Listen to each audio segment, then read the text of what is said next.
ويسر لي أمري واحلل عقدة من لساني يفقهوا قولي رب يسر ولا تعسر وتمم بالخير وبك نستعين. سورة بقرہ آیت نمبر 55 to 56 to 59 کہ آج ہم لفظی وضاحت اور ایکسپلینیشن دیکھیں گے. سب سے پہلے لفظی وضاحت. جو پچھلی آیت تھی آیت 54 اس میں وَإِذْ قُلْتُمْ يَا مُوسَىٰ، اور جب کہا موسیٰ نے لن نؤمن ہرگز نہ ہم نہیں مانیں گے ہم جب تک کہ ہم اللہ تعالیٰ کو نہ دیکھ لیں. فَأَخَذَتْهُمُ الصَّاعِقَةُ، صاعقہ صاعق کی جمع ہوتا ہے وَأَنْتُمْ تنظرون، اور تم اس وقت دیکھ رہے تھے. اب نیکسٹ آیت 56 میں سما سے اسٹارٹ کیا گیا. سما لفظ پچھلے جملے سے جوڑنے کے لیے ہوتا ہے کہ جو پچھلے بات ہو رہی تھی اس کے ساتھ اس کا کنیکشن ہے. بعثناکم، بعثا یبعث، بعثا ہوتا ہے لوٹانا، واپس لوٹانا.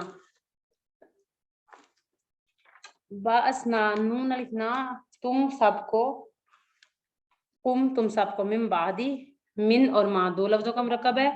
من بعدی اس کے بعد، موتکم کس کے بعد، موت موت، تمہاری موت کے بعد، لعلکم شاید کہ، تشکرون تا تم، شکر یشکرو شکر کرنا، وہ تم سب شکر کرنے والے بن جاؤ.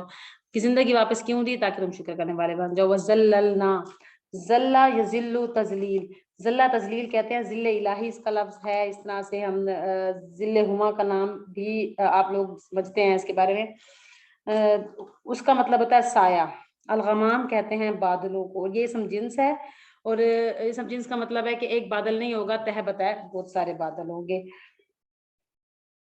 اور جب سایہ کیا تم پر بادلوں کا، یعنی کہ بہت زیادہ بادل، انزلنا اور ہم نے اتارا، علیکم تم پر، من اور سلوا. من ایک شہد جیسی ڈیو ڈراپس تھی، صبح صبح ڈراپ پڑتی ہے جس طرح سے شبنم کی، اس طرح سے قطرے تھے. اور سلوا ایک پرندہ تھا جو کہ بھنے ہوئے پرندے بٹیر کی شکل کے آیا کرتے تھے. من اور سلوا دیا. کلو، کلو امر کا صیغہ ہے، کا مطلب ہے آرڈر دینا، کہنا کھاؤ. من الطیبات جو بھی پاکیزہ ہے، ما رزقناکم جو ہم نے تمہیں رزق دیا، یعنی جو رزق دیا ہے پاکیزہ ہے اور تم سب کھاؤ.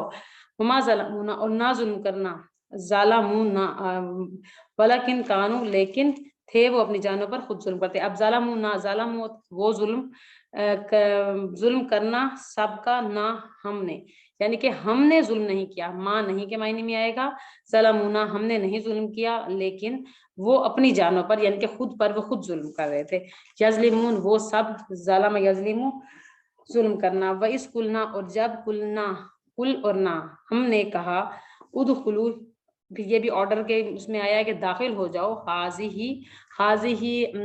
اسم اشارہ ہے، اور یہ مونس کے لیے آتا ہے، اور ساتھ پر اسم جنس کے لیے بھی حاضر استعمال ہوتا ہے. القریہ تھا اس بستی میں، بستی شہر، قریہ گاؤں. ہم نے جب کہا اس میں داخل ہو جاؤ، فَقُلُوا پھر دوبارہ وہی امر کا صیغہ، پس واپس، کلو کھائیے، منہا اس سے، حیثو شئتم جہاں سے بھی آپ چاہیں گے، راغدن با فراغت یعنی کہ اپنے شوزوں کو شوق سے. وَدْخُلُوا اور داخل ہونا، البابا یعنی کہ بستی میں داخل ہوتے ہوئے، الباب کہتے ہیں خاص دروازے کو جہاں سے داخل ہوتا ہے. الباب اس دروازے سے، سجدن یعنی کہ عاجزی اور سجدہ کرتے ہوئے، سجدہ کرتے ہوئے داخل ہونا. اور وقولو اور تم سب کہنا، ہتن لفظ ہے، حتی یہتو بوجھ اتارنا، گرانا، اور یہ کس کے لیے آتا ہے؟ معافی مانگنے کے لیے. وسنزید سین نون کا مطلب ہوتا ہے ان قریب، بہت جلد.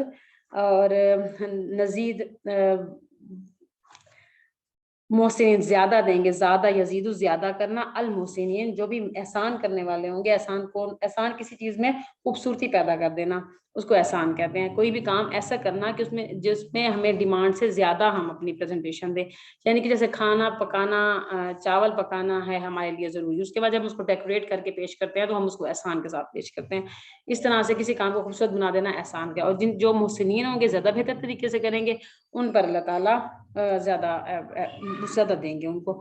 فبدلا، بدلا یبدلو تبدیل سے ہے، بدل ڈالا ان لوگوں نے، ظالمو جو ظالم تھے، جنہوں نے ظلم کیا، قولاً بات کو، جو بات کہی گئی تھی، کون سی؟ ہتتن والی، غیر الذی جو نہیں کہی گئی تھی، قیل لہم بس انہوں نے وہ کہا جو نہیں کہی گئی تھی. قیلا مجہول کا صیغہ، لہم ان کے لیے. فانزلنا اور ہم نے نازل کیا، علی الذین ان لوگوں پر، ظالموا جنہوں نے ظلم کیا، رجز کہتے ہیں عذاب کو، آسمانی آفت کو، اور تنظرون تم اس وقت دیکھ رہے، یعنی کہ جب آفت آئی، جب رجز آیا آسمان سے، کس کا آیا؟ بما، اس وجہ سے آیا کہ بما کانو یفسقون، کیونکہ تم لوگ فساد کرتے تھے، کیا تھے؟ نافرمانی کرتے تھے، اس لیے۔ اب اس کی وضاحت کریں گے۔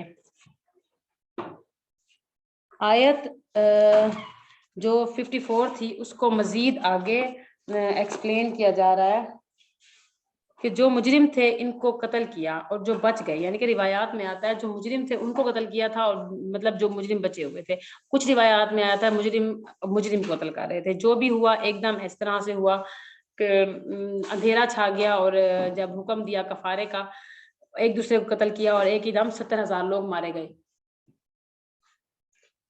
بعض گناہ بہت بڑا ظلم ہوتے ہیں، اور ظلم کا بدلہ انسان کو دینا ہوتا ہے، اور بعض گناہوں کی معافی صرف اس وقت ملتی ہے جب انسان کا کفارہ ادا کرے۔ کفارہ اللہ کے حکم کے مطابق ہوتا ہے، اور بنی اسرائیل کے لیے کفارہ قتل نفس تھا، اور ہمارے لیے مختلف گناہوں کے مختلف کفارے ہیں، جیسا کہ آپ لوگ جانتے ہیں، قرآن پاک میں مزید پڑھتے رہیں گے۔ مختلف گناہوں کے کفارے، یعنی قسم کا کفارہ کیا ہے، روزے کا کیا ہے، قتل کا کیا ہے، اس طرح سے جو ہم سے اس طرح کے گناہ ہو جائیں، اور اس کا کفارہ ہم کس طرح سے ادا کریں گے۔ اس وقت بنی اسرائیل نے جو ظلم کیا تھا اس کا کفارہ یہی تھا کہ وہ ایک دوسرے کو آپس میں ماریں۔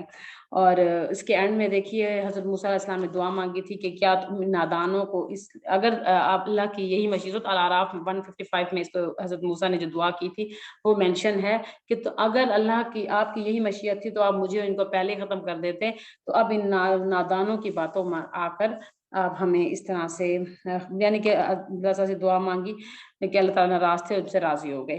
اب آیت 55 میں موسیٰ نے کہا کہ اللہ کی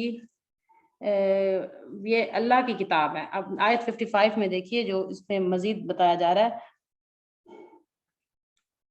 وَإِذْ قُلْتُمْ يَا موسیٰ، کیا کہا تھا کہ اللہ کی یہ کتاب ہے، تو انہوں نے کہا کہ ہم نہیں مانیں گے۔